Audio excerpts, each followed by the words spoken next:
नमस्कार, दिन भर की बड़ी खबरों में आपका स्वागत है। मैं हूं परवीन शेख। आज इस बुलेटिन में बात होगी प्रियंका गांधी की मोदी सरकार पर सीधे निशाने की, बीजेपी और कांग्रेस में शुरू हुए पोस्टर वॉर की।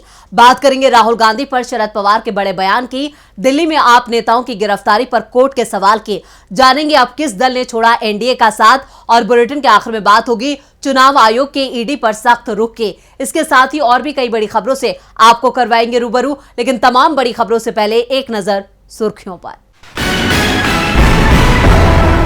हिमाचल प्रदेश के मुख्यमंत्री सुखविंदर सिंह सुक्खू का बड़ा ऐलान, प्रदेश में एक बेटी के जन्म पर मिलेंगे 2 लाख रुपए। नॉर्वे के राइट जॉन फोसो को मिला साहित्य का नोबेल, कमेटी ने कहा उनके नाटकों ने उन लोगों को आवाज दी जो अपनी बात नहीं कह पाते। एशियाड में महिलाओं के बाद अब पुरुषों की तीरंदाजी में मेंस टीम ने दिलाया सोना, फाइनल में कोरिया की टीम को 235-230 से दी मात। शेयर बाजार में तेजी, सेंसेक्स 405 अंक चढ़कर 65,631 पर हुआ बंद, निफ्टी 109 अंकों की बढ़त के साथ 19,545 पर हुआ बंद। ये तो थी सुर्खियां, और अब बात आज की सबसे बड़ी खबर की।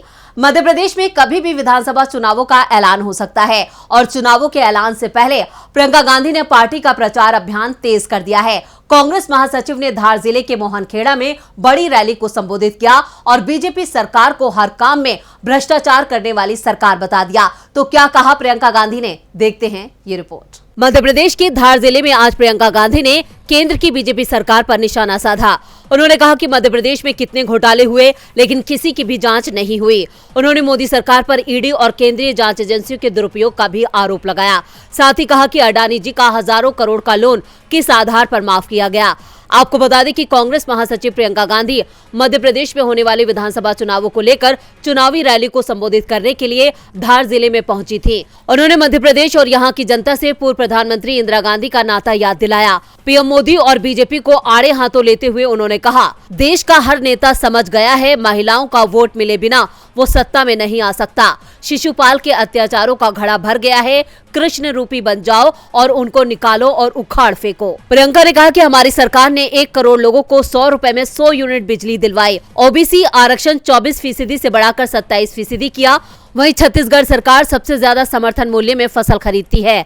धान खरीद कर सबसे ज्यादा पैसे छत्तीसगढ़ में मिल रहे हैं। प्रियंका का कहना है कि कर्नाटक में 200 यूनिट बिजली मुफ्त मिल रही है। भोपाल इंदौर मेट्रो रेल की परियोजना कांग्रेस ने शुरू की। सबसे कम बेरोजगारी छत्तीसगढ़ में है। प्रियंका गांधी ने कांग्रेस सरकार की उपलब्धियों को गिनाते हुए कहा, हिमाचल प्रदेश में अभी आपदा आई, सबसे ज्यादा राहत का पैकेज हिमाचल में कांग्रेस की सरकार दे रही है। उन्होंने कहा कि राजस्थान में 25 लाख तक का इलाज मुफ्त हो रहा है। ये कांग्रेस की सरकार की नीतियां हैं, क्योंकि हमारे लिए सर्वोपरि आप हैं, आपके बाद कोई नहीं। उन्होंने कहा कि कांग्रेस पार्टी आपकी है, हम सब आपके हैं, बहुत बड़ी जिम्मेदारी है, आप इसको हल्के में मत लीजिए। काम की जगह घोटाला और भ्रष्टाचार, खुद को भक्त बोलते हैं लेकिन भगवान को भी नहीं छोड़ते हैं। प्रियंका ने करारा वार किया तो सोशल मीडिया पर भी कांग्रेस ने बीजेपी को घेर लिया। कांग्रेस ने पीएम मोदी का एक पोस्टर जारी किया और इस पोस्टर से बीजेपी परेशान दिख रही है। तो क्या है इस पोस्टर में, देखते हैं ये रिपोर्ट। 2024 के लोकसभा चुनाव को लेकर बीजेपी की बढ़ती बेचैनी का पता इस बात से लगाया जा सकता है कि पीएम मोदी रोज चुनावी रैलियां कर रहे हैं और अपनी रैलियों में कांग्रेस को जमकर कोस रहे हैं। तो दूसरी ओर कांग्रेस मोदी सरकार के 9 साल का हिसाब मांग रही है।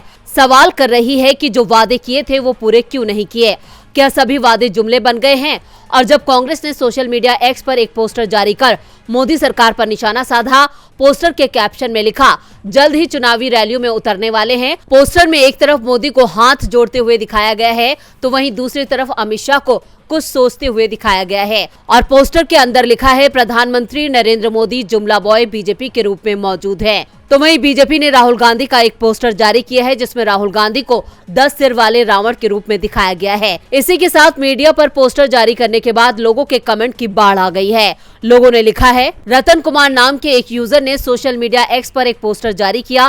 पोस्टर में लिखा था, आवश्यक सूचना, मोदी आएगा नौकरी खाएगा, अंत अब की बार, दूर से नमस्कार। तो वहीं सरोज कुमार मलिक नाम के यूजर ने लिखा, बीजेपी प्रेजेंट, घोटाला अपना अपना। नजीरुल हक नाम के एक यूजर ने लिखा कि एक ही नारा एक ही काम, झूठ फैलाओ सुबह शाम, पकड़े जाओ तो जय श्री राम। डॉक्टर तुषार आर्य नाम के यूजर ने एक्स पर एक पोस्टर जारी किया और कैप्शन में एनडीए को लेकर लिखा, new dealer of Adani, #Adani का नौकर मोदी। गौरतलब है कि मोदी सरकार के खिलाफ पूरा विपक्ष पहले ही हमलावर है और ऐसे में लोगों के इन कमेंट से साफ पता चल गया कि सरकार के खिलाफ लोगों में किस कदर गुस्सा बढ़ चुका है, जिससे साफ है कि आने वाले चुनावों में मोदी सरकार को इसका खामियाजा भुगतना पड़ सकता है। पोस्टर वॉर यानी एक नई लड़ाई का आगाज जो सोशल मीडिया पर लड़ी जानी है और इसमें भी कांग्रेस बीजेपी पर भारी पड़ती दिखाई दे रही है।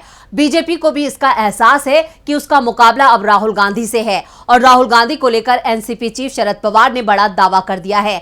क्या कहा है शरद पवार ने, देखते हैं ये रिपोर्ट। लोकसभा चुनाव से पहले महागठबंधन को लेकर अटकलें लगाई जा रही थी, लेकिन उसे अमली जामा पहना दिया गया। मगर जिस चीज का लोगों को इंतजार है उसका खुलासा नहीं किया है। इंडिया गठबंधन का चेहरा कौन होगा, इसकी तस्वीर अब तक सामने नहीं है। इस पर संशय के बीच रेस में ममता बनर्जी और नीतीश कुमार तक का नाम आगे चल रहा है, लेकिन शरद पवार ने राहुल गांधी की तारीफ कर अब उनके नाम पर भी अटकलों को तेज कर दिया है। एनसीपी के प्रमुख शरद पवार ने कहा कि कांग्रेस की भारत जोड़ो यात्रा के बाद पार्टी के वरिष्ठ नेता राहुल गांधी को गंभीरता से लिया जा रहा है और वो भविष्य में देश का नेतृत्व करेंगे। राहुल गांधी की तारीफ करने के साथ ही उन्होंने बीजेपी की हार की भविष्यवाणी भी कर दी। शरद पवार ने कहा कि अगले साल होने वाले विधानसभा चुनाव के बाद महाविकास अघाड़ी एमवीए निश्चित रूप से महाराष्ट्र में सरकार बनाएगी। शिवसेना, कांग्रेस और एनसीपी के गठबंधन वाले एमवीए के शिल्पकार माने जाने वाले पवार ने कहा कि उन्होंने राज्य में निर्वाचन क्षेत्र वार विश्लेषण किया है। निश्चित रूप से हम महाराष्ट्र में सरकार बनाएंगे। पिछले चुनाव में हमें यहाँ केवल 4 सीटें मिली थी, 50% सीटें जीत जाएं, लेकिन इस बार अगर हम कम से कम 50% सीटें जीत जाएं तो मुझे आश्चर्य नहीं होगा। तो वहीं विपक्षी नेताओं पर प्रवर्तन निदेशालय की ओर से की गई छापेमारी के बारे में बोलते हुए शरद पवार ने दावा किया कि केंद्रीय एजेंसियों की कार्रवाई बीजेपी के खिलाफ 2024 का लोकसभा चुनाव लड़ने के लिए विपक्षी दलों को एकजुट करेगी। शरद पवार के इस हुंकार से साफ है कि वो बीजेपी के खिलाफ हैं। वहीं उन्होंने राहुल गांधी की तारीफ कर ये भी संकेत दे दिए हैं कि महागठबंधन के चेहरे के तौर पर कांग्रेस सांसद भी उभर सकते हैं। खैर, ये तो आने वाला वक्त ही बताएगा कि किस दिग्गज के नाम पर मुहर लगती है।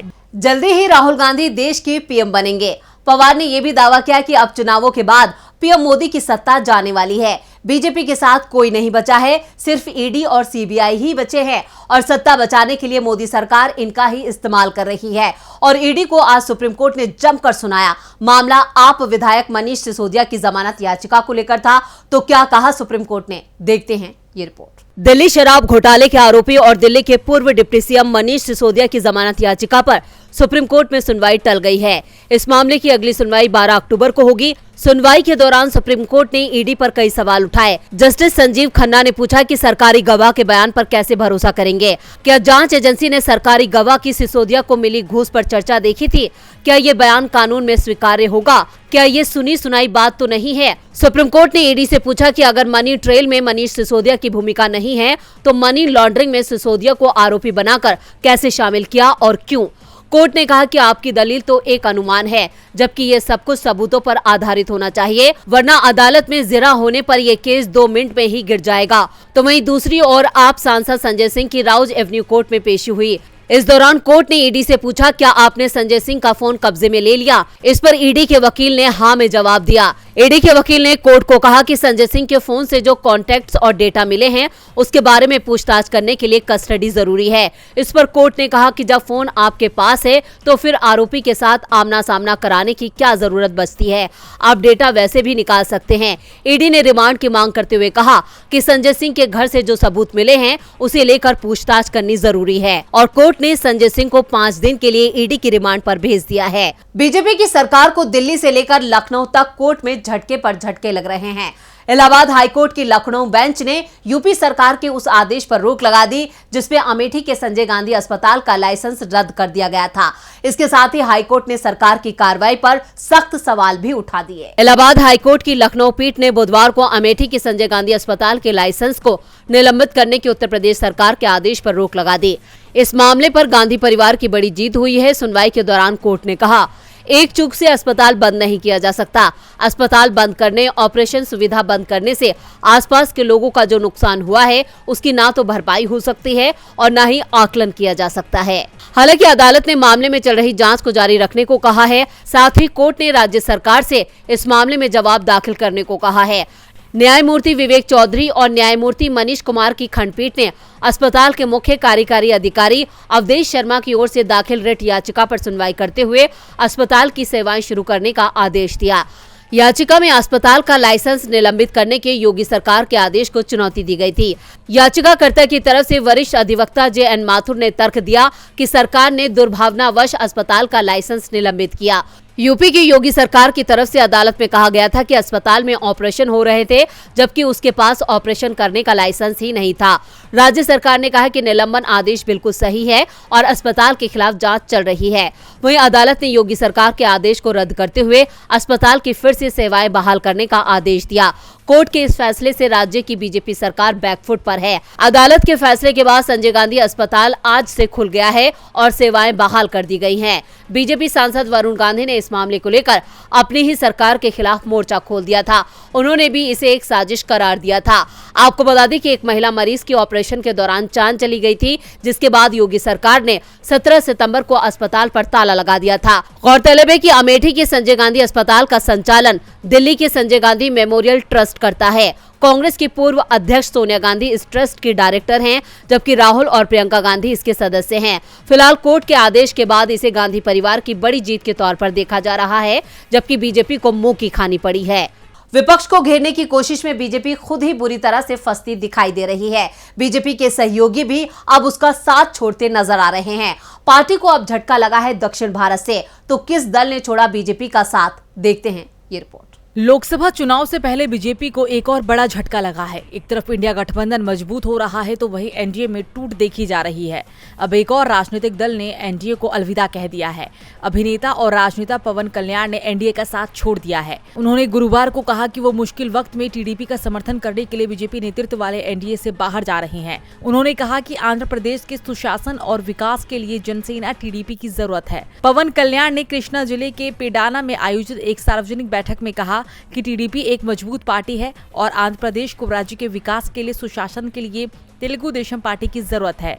आज टीडीपी संघर्ष में है, हम उनका समर्थन करेंगे। ऐसे में टीडीपी को जन सैनिकों के समर्थन की जरूरत है।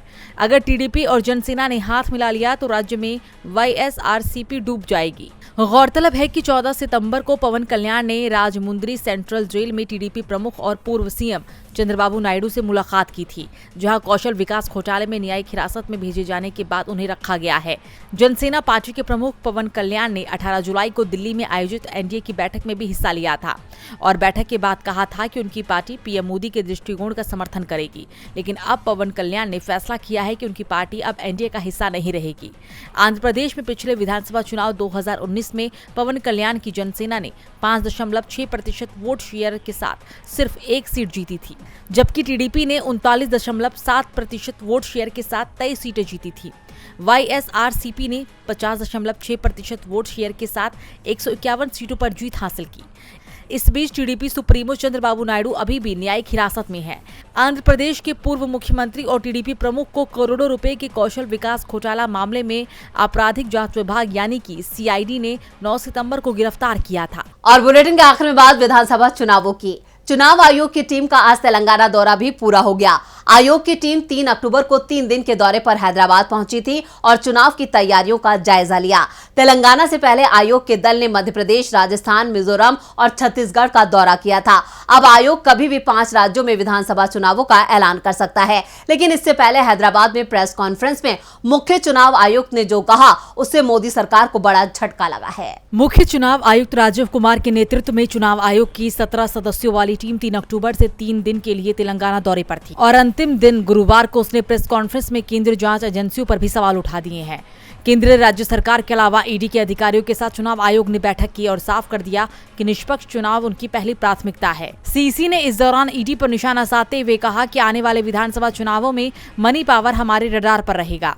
ईडी को इस मामले में निष्पक्ष रहते हुए कार्रवाई करनी होगी। अगर वे कार्रवाई नहीं करेंगे तो हम उनसे चुनाव में धन बल का प्रयोग करने वालों पर कार्रवाई कराएंगे।